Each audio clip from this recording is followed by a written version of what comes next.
Welcome to Reading Wisdom by the author James Lynch and his ever dutiful note taker, Poeartistry.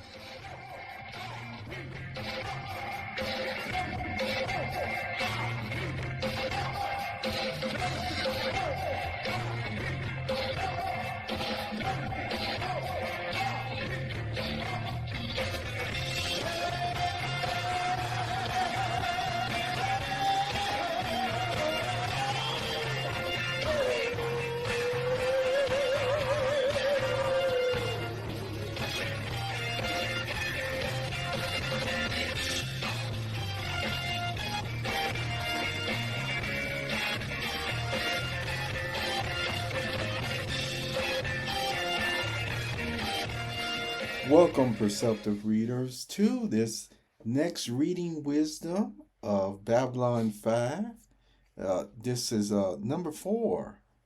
The comments, you see, that I've been making on the prologue, The Final Reckoning, The Fate of Bester. And I want you to know that I'm actually reading this at night, you see, with the light on, to see if I can focus better on the font or the print.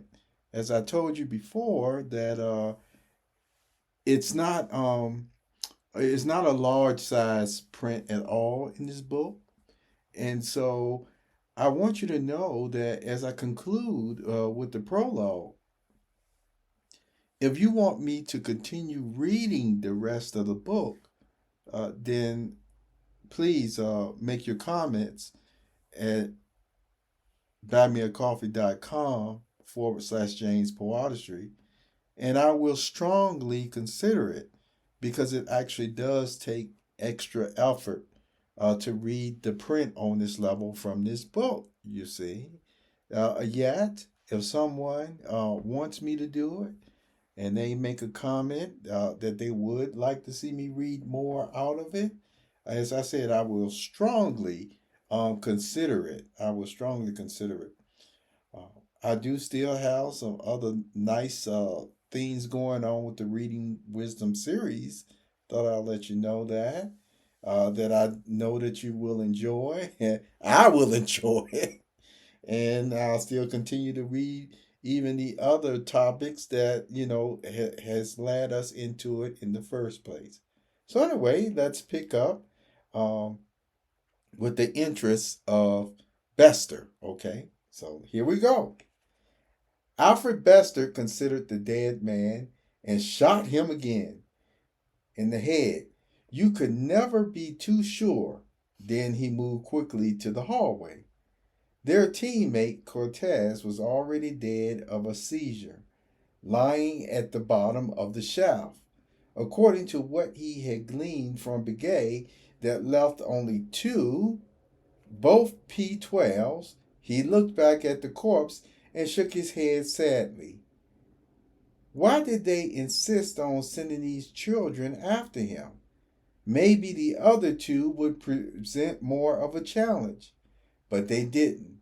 10 minutes later, he jettisoned the four bodies into space, disabled the tracking devices on the transport, and sat contemplating where he wanted to go.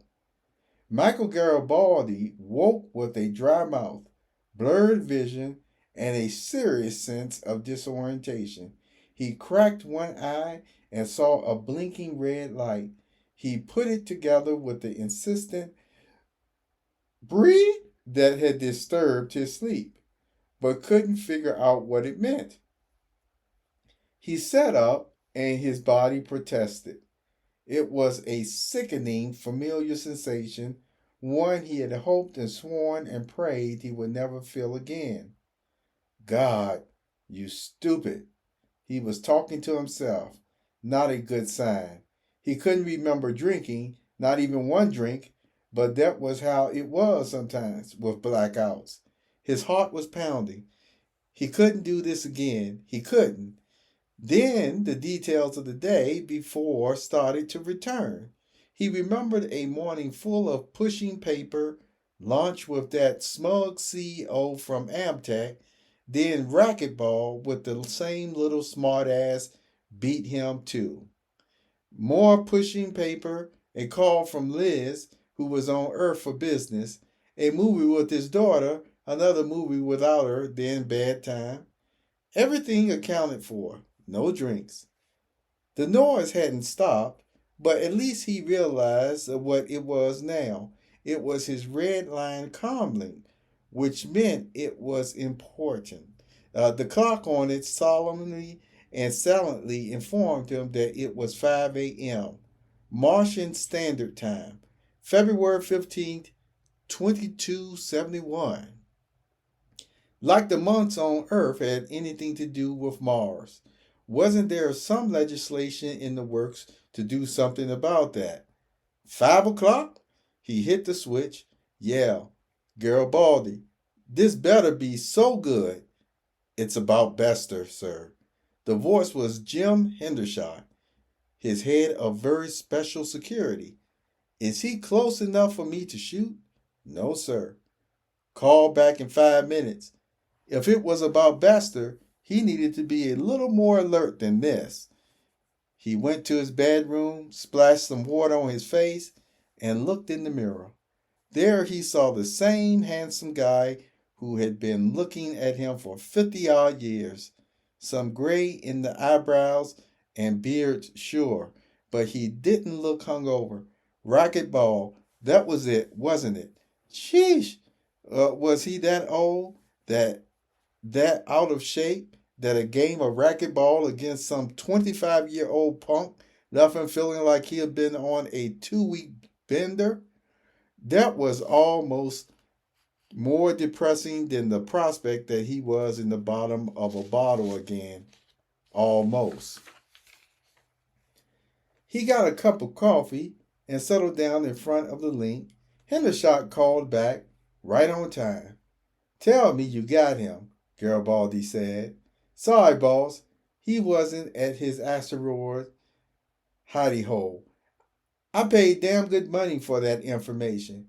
Oh, we think he was there. And EABI Transport Metasensory Division went out there on your trip. Their last transmission was that they had him, then nothing, and the transporter in the transport went quiet. No, Garibaldi exploded. Who the hell did they send out there? The Three Stooges? Sir? Nothing. We should have known better than to trust the Bureau, especially their telepaths. We should have sent our own team. Hell, I should have gone myself. We didn't have anyone in the area by the time we could have got there. Yeah, I just don't trust them. Half the people in the metasensory division were folded in from the old Psycorps, from the side that split against Bester. Nobody wants Bester more than they do. Nobody. Nobody? Man, you don't know me very well, do you? Hendershot. Bester trained most of those guys who are chasing him.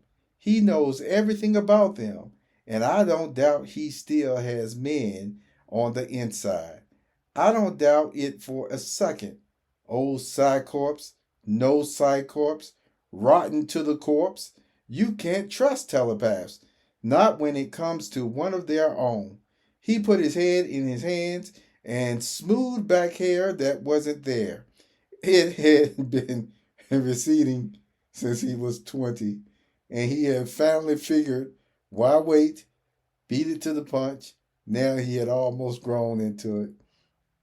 Yeah, he was getting old, like it or not, which meant Bester was older. The thought that that son of a bitch might die in his sleep was the worst thing he could imagine. He could almost hear the Psycorps' triumphant, cynical last laugh. Listen, Hendershot, I had it with playing coyote to this guy's roadrunner. I run one of the 10 wealthiest corporations on Mars, and I don't ask for much, but I want Bester. Make me happy. I understand. And next time, I want to be there. Capiche? No more tips to the Cyclops, hunt squads, or whatever nicely nice name they've given them now. Surface cooperation. Yeah, they can still be useful, but I want to be 2 steps ahead of them, which ought to put me only 2 steps behind Bester. Yes, sir. Garibaldi closed the link and stretched. Tortured, feverish muscles complained. Bester, the trick was not to be even 1 step behind your quarry.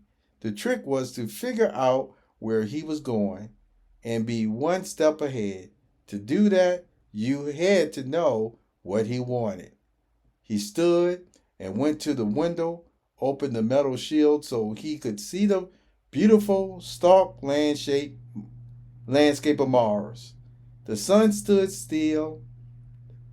just above the horizon, throwing all of the shadows on the plain towards him. What do you want, Bester?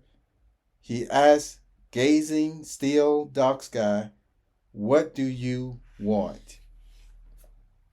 See you later, perceptive readers.